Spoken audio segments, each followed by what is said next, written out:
Hello everyone, అందరూ ఎలా ఉన్నారండి? బాగున్నారా? మీ అందరూ బాగుండాలని నేను ఎప్పుడూ కోరుకుంటానండి. మీతో ఒక చిన్న విషయం షేర్ చేసుకుందాం అనుకుంటున్నాను. వీడియో చాలా ఇంట్రెస్టింగ్‌గా ఉంటుంది.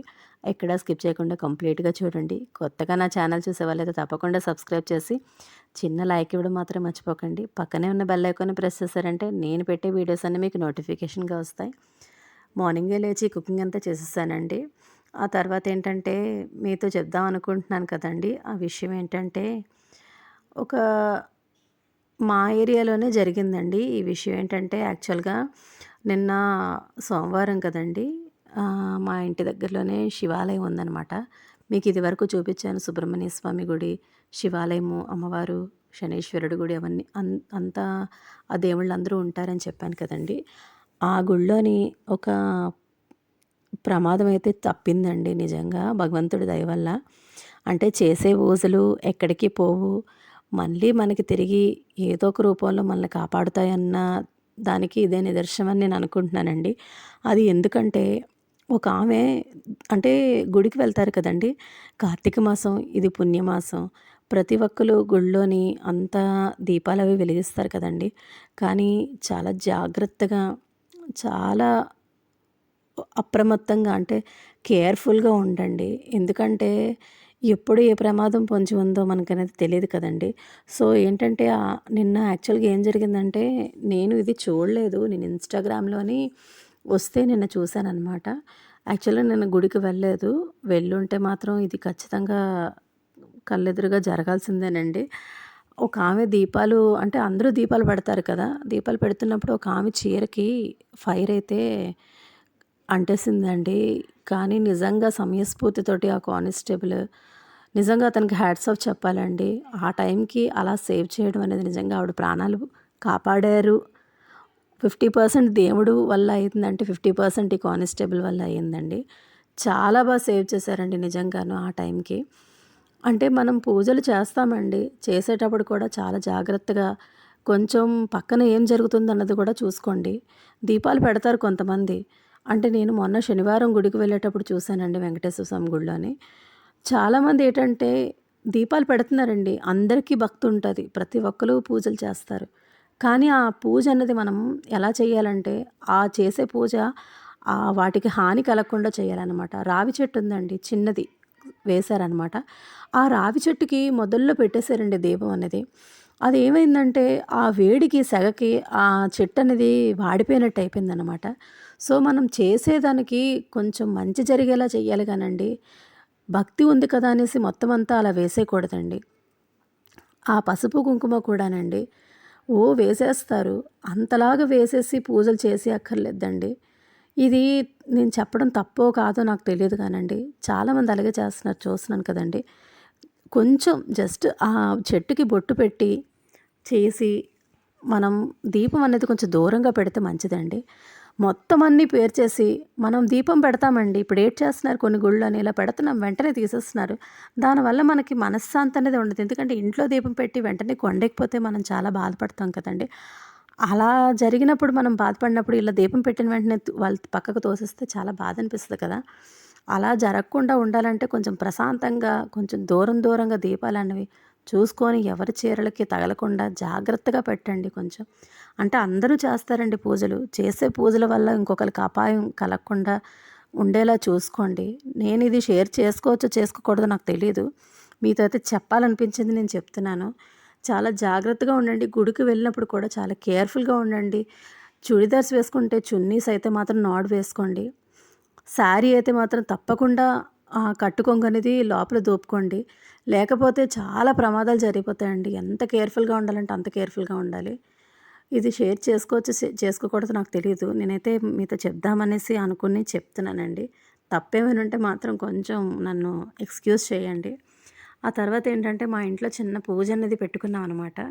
ఆ పూజ కోసం సామాన్లవి తీసుకున్నాం. తర్వాత మార్కెట్‌కి వెళ్తే మమ్మీ, డ్యాడీ వాళ్ళు కూడా వచ్చారు. ఆ తర్వాతేంటంటే అక్కడ కొంత షాపింగ్ అయితే చేసేసామండి. ఆహ్, తర్వాత కొబ్బరికాయలవి ఇక్కడే తీసుకుంటానండి. ఇక్కడ బావుంటాయండి. ఇతని దగ్గర కొబ్బరికాయలు తీసుకున్నామంటే మనం తిరిగి చూడక్కర్లేదనమాట. ఎందుకంటే ప్రతి ఒక్కటి మంచిదే ఇస్తారండి. చాలా చెక్ చేసి కరెక్ట్‌గా మనకి కరెక్ట్ రేటు అంటే మనం బార్గెనింగ్ అవి చేయక్కర్లేదు. కరెక్ట్ రేట్ ఇస్తారు. చాలా బా ఇస్తారనమాట. ఇతని దగ్గర తీసుకుంటానండి గంట స్తంభం దగ్గర. ఆ తర్వాత ఈవినింగ్ ఇంటికొచ్చేసి టిఫిన్ అది ప్రిపేర్ చేసేసాను. చట్నీ అది చేసేసాను.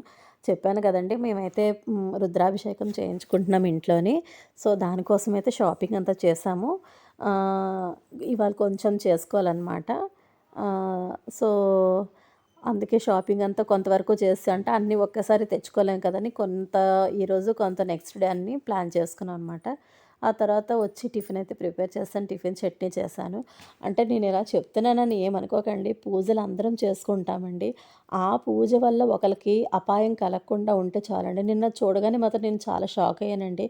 ఆవిడకి అతను కాపాడారు కాబట్టి నిజంగా ఆవిడ సేవ్ అయ్యారండి. లేదంటే ఎంత ప్రమాదం తప్పిందో తెలుసండి నిజంగాను. ఎంత జాగ్రత్తగా ఉంటే ఇప్పుడు దీపాలవి పెడతామండి. కానీ పక్కన ఏం జరుగుతున్నదని చూసుకుంటూ ఉండండి. లేదంటే చాలా ప్రమాదం జరుగుతది. పొద్దున్న కూడా మా ఇంటి దగ్గర వాళ్ళు గుడికి వెళ్తుంటే వాళ్ళకైతే వాళ్ళు తర్వాత చెప్పేసాను. చున్నీలవి నాడు వేసుకోండి గుడికి వెళ్తారు కదా జాగ్రత్త అని. తర్వాత నేను అనుకున్నాననమాట. అయ్యో! ఇలాగ వెళ్తున్నప్పుడు వీళ్ళు అపశకునంగా చెప్పానా అన్న ఫీలయ్యాను. తర్వాత అనుకున్నాను, ఆహా! లేదు మంచికే చెప్పాను జాగ్రత్త పడతారు కదని. ఇప్పుడు కూడా మీతో ఎందుకు చెప్తున్నానంటే, ఈ కార్తీక మాసం నెల రోజులు చాలామంది గుడికి వెళ్ళి దీపాలవి పెడతా ఉంటారు కదండీ! ఆ టైంలో చాలా జాగ్రత్తగా ఉండమనే చెప్తున్నాను మీకు. ఎందుకంటే ఏ ఎలా ప్రమాదం అన్నది ఏ రూపంలో వస్తదో మనకు తెలీదండి. ఆ వీడియో అయితే చూడగానే మాత్రం నేను చాలా భయపడ్డానండి. చాలా భయమేసింది. గుడికి వెళ్ళాము అంటే ప్రశాంతత కోసం వెళ్తాం కదండీ! ఇలాంటివన్నీ జరుగుతూ ఉంటే చాలా భయమేస్తది. ఇవాళ నిన్న ఇన్సిడెంట్ జరగడం వల్ల ఇవాళ గుడిలోనంటండి స్టూల్స్ అవి పెట్టేసి, ఆ స్టూల్ మీద పెట్టమని చెప్పారట. అంతవరకు ఎందుకండి తెచ్చుకోవడం? చక్కగా జాగ్రత్తగా ఒక పద్ధతిగా పెట్టుకుంటే ఎవ్వరికీ ఏమీ జరగదు. ప్రశాంతంగా ఉంటది. సో, అందువల్లేంటంటే దీపాలు పెట్టండి. కానీ చాలా జాగ్రత్తగా పెట్టండి. మనం పెట్టే దీపం వల్ల ఆ దేవుడికి వెలుగు రావాలి గానీ, ఆ దేవుడికి హాని చేసేటట్టుగా పక్కనున్న ప్రజలకు హాని చేసేటట్టుగా చెయ్యొద్దు. అస్సలు ఎందుకంటే ఆవిడ యందున దేవుడున్నాడు కాబట్టే నిన్న ఆవిడ సేవ్ అయ్యారండి. లేకపోతే పరిస్థితి ఏంటి? చాలా జాగ్రత్తగా ఉండండి. పూజలు చేసుకోండి. కానీ ప్రశాంతంగా ఆ దేవుడిని స్మరించుకుంటూ హాయిగా, హ్యాపీగా చేసుకోండి. ఇది మాత్రం గుర్తుపెట్టుకోండి. అంటే చాలామంది పెడుతున్నారు. ఏంటంటే అది ఆహ్, మొన్న నేను మండే గుడికి వెళ్ళినప్పుడు కూడాను ఒక ఆవిడ శారీ దగ్గరికి వెళ్ళిపోతుంది దీపం దగ్గరికి. నేను అదే వెంటనే ఆవిడని లాగేసి చెప్పాననమాట. ఏవండీ కొంచెం చూసుకోండి జమ్మి చెట్టు దగ్గర దీపం పెడుతున్నారనమాట. చుట్టూ అందరూ ప్రదక్షిణ చేస్తున్నారు. ప్రదక్షిణ చేసేటప్పుడు ఆవిడొచ్చి శారీ వచ్చి దాని మీద పడిపోతుంది. అది కాటన్ అయితే పర్వాలేదు. అది సిల్క్ అనుకోండి చాలా ఫాస్ట్‌గా మనకి ఫైర్ అయిపోతుంది కదండీ! చాలా జాగ్రత్తగా ఉండాలి. సో, అందుకు మనం పెట్టే దీపం ఒకళ్ళకెప్పుడూ హాని జరగకుండా కాపాడాలండి. అందుకని చాలా జాగ్రత్తగా, ప్రశాంతంగా, మంచిగా చేసుకోండి పూజలు. సేఫ్‌గా ఉండండి. అంటే మంచి విషయం అనేసి మీతో షేర్ చేసుకుంటున్నాను. ఏవైనా మిస్టేక్ ఉంటే మాత్రం నన్ను మాత్రం ఎక్స్‌క్యూజ్ చేయండి. ఆ తర్వాత ఏంటంటే చెప్పాను కదండీ! ఈవినింగ్ అయితే మమ్మీ, డ్యాడీ కూడా వచ్చారనమాట. అక్కడ మేము పెసలు అంటే ఇవి ఉంటాయి కదండీ! మిల్లెట్స్, రాగులు ఇవన్నీ తీసుకున్నాం అనమాట. ఎప్పుడు రెగ్యులర్‌గా అక్కడే తీసుకుంటాం అనమాట. అక్కడ కొంత షాపింగ్ అది చేసి మిల్లెట్స్ అవి తీసుకొని తర్వాత ఈ కొబ్బరికాయలు ఇవన్నీ తీసుకొని తర్వాత ఈవినింగ్ అయిపోయిందండి బాగాను. మొక్కలు చూద్దామని వెళ్ళామనమాట. నైట్ అయిపోయింది. దట్టు వాళ్ళు చాలా చాలా కాస్ట్ చెప్తున్నారండి.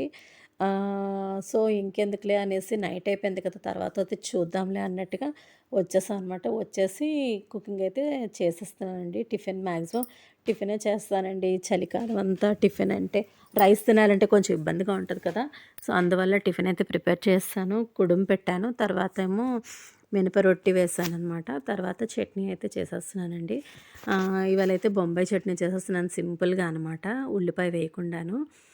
తర్వాత ఏంటంటే ముందుగా బాండీ పెట్టుకొని ఆయిల్ వేసుకొని పచ్చిమిర్చి, పోపు దినుసులు, టమాటా, కొత్తిమీరి, కరివేపాకు వేస్తామండి. టమాటా మెత్తగా అయిపోయిన తర్వాత ముందుగా శనగపిండి కలిపి పెట్టుకొని ఉంచుకోవాలి. దీంట్లోని ఉప్పు, కారం, పసుపు, ధనియాల పొడి, జీలకర్ర పొడి, తర్వాత గరం మసాలా వేసుకున్నాం అనుకోండి చాలా బావుంటదండి. ఉల్లిపాయ వేపైనా చాలా టేస్టీగా ఉంటది. చాలామందికి బొంబాయి చట్నీ అంటే ఇష్టమండి. మా మమ్మీకి చాలా ఇష్టమండి. ఆహ్, మా హస్బెండ్ అయితే కొంచెం పలచగా చేయమంటారనమాట. సో, అందువల్ల నేను పలచగా చేశాననమాట. చట్నీ అయితే చాలా బా వచ్చిందండి. అప్పటికప్పుడు మనకి ఫాస్ట్‌గా చేసుకోలేము. ఎక్కడికైనా బయటకి వెళ్ళొచ్చినప్పుడు మనం పల్లీ చట్నీ, కొబ్బరి చట్నీ చేయలేం కదండీ! ఇలాంటి టైంలో the best chutney, easy chutney అయితే బొంబాయి చట్నీయేనండి. సో, అయితే చేసేసానండి. చట్నీ అయితే కంప్లీట్ అయిపోయింది. దించే ముందు కొంచెం కొత్తిమీర వేసుకున్నామనుకోండి సూపర్ చట్నీ అయితే రెడీ అయిపోతుంది. హ్యాపీగా అయితే డిన్నర్ కంప్లీట్ చేసేసామండి. ఇక్కడితో నా వీడియోని నేను ఎండ్ చేస్తున్నాను. నా ఛానల్ కొత్తగా చూసేవాళ్ళు తప్పకుండా సబ్స్క్రైబ్ చేసి పక్కనే ఉన్న బెల్ ఐకాన్ ప్రెస్ చేశారంటే నేను పెట్టే వీడియోస్ అన్నీ నోటిఫికేషన్‌గా వస్తాయి. వీడియో ఎక్కడ స్కిప్ చేయకుండా చూడండి. చాలామంది సబ్స్క్రైబ్ చేయకుండా చూస్తున్నారు. సబ్స్క్రైబ్ చేసి చూడండి. రేపు అయితే మాత్రం ఇంకో వ్లాగ్‌తో మీ ముందుకొస్తాను. అంటే ఇంట్లో రుద్రాభిషేకం చేస్తున్నాను. కొంచెం లేట్‌గా వచ్చినా మీ ముందుకైతే రుద్రాభిషేకం వీడియో అయితే వస్తుందండి. చూడండి చాలా చేస్తారండి మౌలి గారు మాత్రం. అతను చేసే పూజ మనం చూసామంటే నిజంగా గూస్ బంప్స్ వస్తాయండి. అంత చేస్తారండి. ఎందుకంటే మేము కరోనా ముందు చేయించుకున్నాం. ఇప్పటికీ అతను చేసే పూజనైతే నా కళ్ళల్లో ఆ దృశ్యాలైతే అలాగే ఉన్నాయండి. అంత చేస్తారు. మీకు ఈచ్ అండ్ ఎవ్రీథింగ్ నేనైతే క్యాప్చర్ చేస్తాను. తప్పకుండా మీరు మిస్ అవ్వకుండా రుద్రాభిషేకం వీడియో అయితే చూడండి. నిజంగా స్వామి వచ్చి మా ఇంట్లో ఉన్నట్టుగా అనిపిస్తదనమాట. అంత బావుంటది. మీరు అస్సలు ఎట్టి పరిస్థితుల్లో మిస్ అవ్వకండి. వీడియో మాత్రం చాలా బావుంటది. ఈచ్ అండ్ ఎవ్రీథింగ్ నేనైతే క్యాప్చర్ చేశాను. చాలా చేస్తారండి మౌలి గారు మాత్రం పూజ అనేది. ఖచ్చితంగా వీడియో అయితే రేపు చూడండి. ఇక్కడితో నా వ్లాగ్‌ని ఎండ్ చేస్తున్నాను. ఆ తర్వాత ఏంటంటే మమ్మీ ఇంట్లో శివదేవుని పూజ చేశారనమాట. మీ అందరికీ చూపిద్దామని క్యాప్చర్ చేశాను. తర్వాత నెక్స్ట్ మా పూజ అయితే పొద్దున్న ముగ్గులో పెట్టేశాను. తర్వాత పూజ అయితే ఈ విధంగా చేసేసుకున్నానండి. మరి ఇంకొక కొత్త వ్లాగ్‌తో మీ ముందుకొస్తాను. అంతవరకు సెలవు. Bye. Take care. See you in the next vlog. Bye friends.